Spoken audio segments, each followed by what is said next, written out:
Hi, my name is Kentrina Kimball, and I am here today to speak to you about sleep apnea and a CPAP machine, which stands for Continuous Positive Airway Pressure. You may ask, what does a CPAP have to do with me? Why are you giving this speech to me? Well, do you know somebody who snores? Are you constantly tired? Do you go to bed at 9 p.m. and wake up at 6 a.m.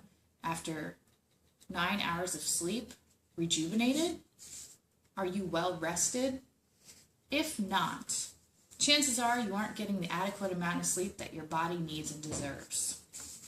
According to ResMed, a manufacturer for CPAP machines, the most common form of sleep apnea is obstructive sleep apnea, or OSA.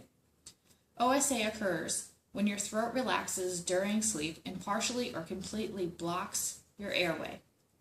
You may snore or stop breathing for several seconds until your brain triggers a wake-up response and you gasp for air.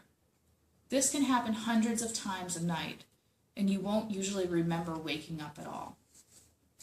Sleep apnea affects anyone, male, female, children, adults, elderly, infants, neonates, fit, overweight, cross runners.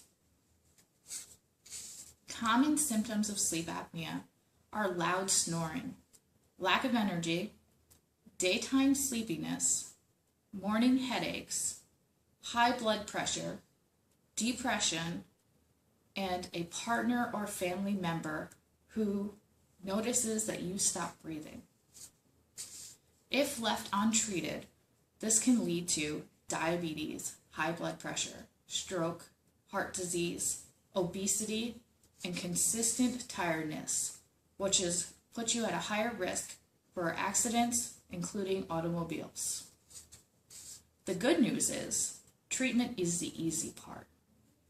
In order to treat sleep apnea, you need to see your physician, who will then refer you to a sleep study lab. At the sleep study lab, you will spend the night and they will hook you up to electrodes that will monitor your breathing, your respiratory rates, and your vital signs. During this test, they are looking for an apnea-hypopnea index, which is a measure of severity of apnea periods during sleep. These periods can range from 5 to 20, which is mild, 21 to 50, which is moderate, or greater than 51, which is severe. A CPAP, or continuous positive airway pressure, measures the pressure of centimeters in the water. According to NCBI web pages, where they publish a study on CPAP compliance, many patients with OSA derive subject benefit from and adhere to treatment with CPAP. A significant portion of those so diagnosed either do not initiate or sometimes eventually abandon therapy. Initial experience with CPAP appears to be important in reducing the need for early education and support in these patients. What are your ways to comply? Humidified air helps with compliance. Adding a chamber to your CPAP machine to increase the moisture that pushes into your lungs when you sleep. You can set the CPAP underneath your bed to reduce the noise that the machine makes.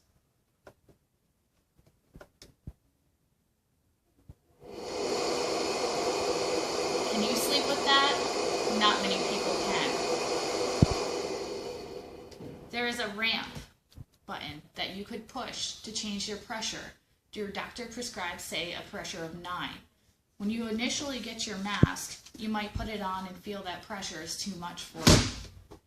But if you hit the ramp, the pressure will push, and you can turn the pressure down to 4, and it'll gradually work itself up to that 9, giving you a period of time where you can get into your deep, restful sleep where the pressure will not bother you and give you the greatest benefits.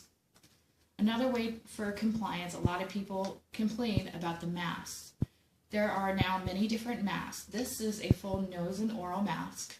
You can get a just nose mask, you can get just an oral mask, or you can get a gold face shield mask.